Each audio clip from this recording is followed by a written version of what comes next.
Hi, my name is Ashley Scher. I'm the founder and CEO of ShareLove.Fund. We are going to talk about our registered prenatal yoga teacher training course, and this is our last video of the day.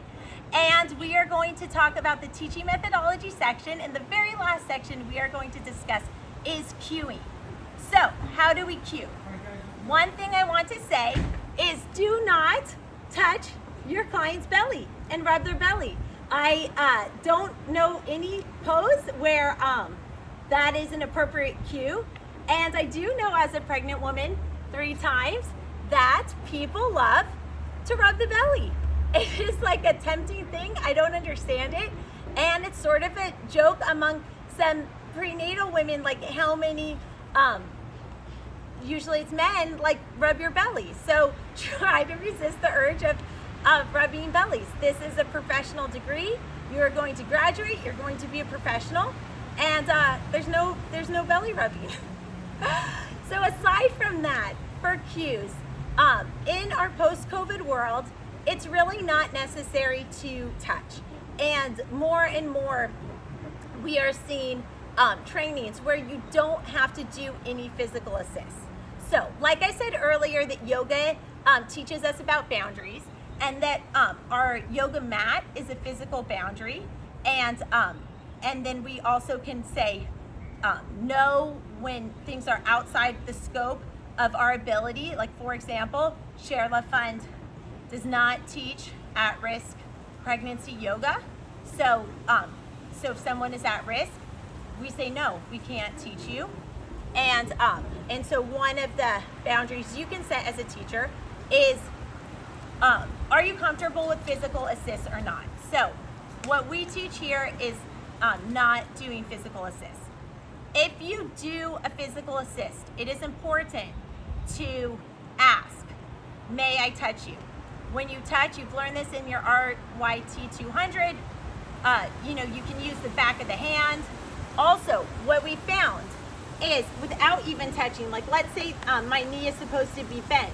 If someone just kind of puts their hand like this, like saying, oh, bring your leg to a right angle, and they just put their hand like this, it's interesting. Putting your hand in the vicinity, people sometimes make the adjustment, or if someone just like puts their hand here, like tilt your head up straight, they're not even touching my head, the hand's are just here, it works. So you can, so first we'll talk about physical cueing, then verbal cueing. So physical cueing, you don't actually ever have to touch and do an assist. If you are going to touch and do an assist, never rub a belly.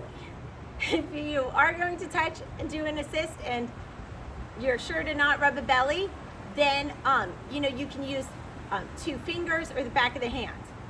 If you are doing an assist, like on the sacrum, for example, and you get it wrong and you put your hand too low, don't meander. Like, you did it wrong, so you take your hand off and like it's done.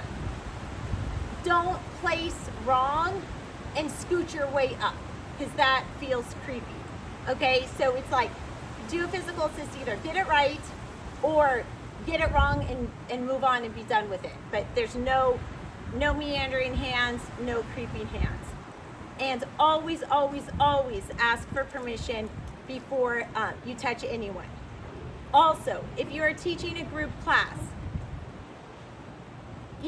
I think like 1 or 2 corrections on someone, maybe maximum 3 can be okay.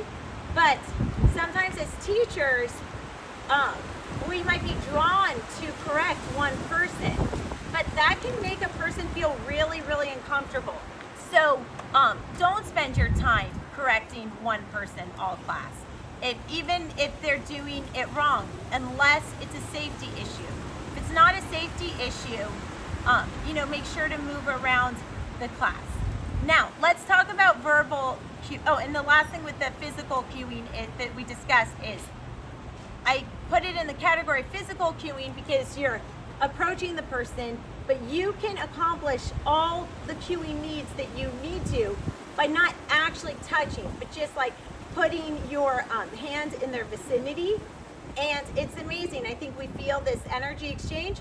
You can, decide whether you want to call it energy or what, but just being in the vicinity is helpful. Okay, so now let's talk about verbal cueing. So in general, in yoga, we learned that it is nice to speak and give from a place of abundance and with compassion. So with our verbal cueing, our tone can be constructive. You know, instead of like, your foot's wrong, you know, we would say like, and shimmy your foot to a right angle. You know, just like positive. We don't teach religion at ShareLove.Fund, but some of the threads or sutras of ancient religions, or, you know, other common religions like the golden rule, do unto others. When you are providing cues, maybe think about how you would want to be cued and what would motivate and inspire you. When you are teaching in a way that is inspiring and motivating, it makes teaching more fulfilling for you, and it also inspires your students.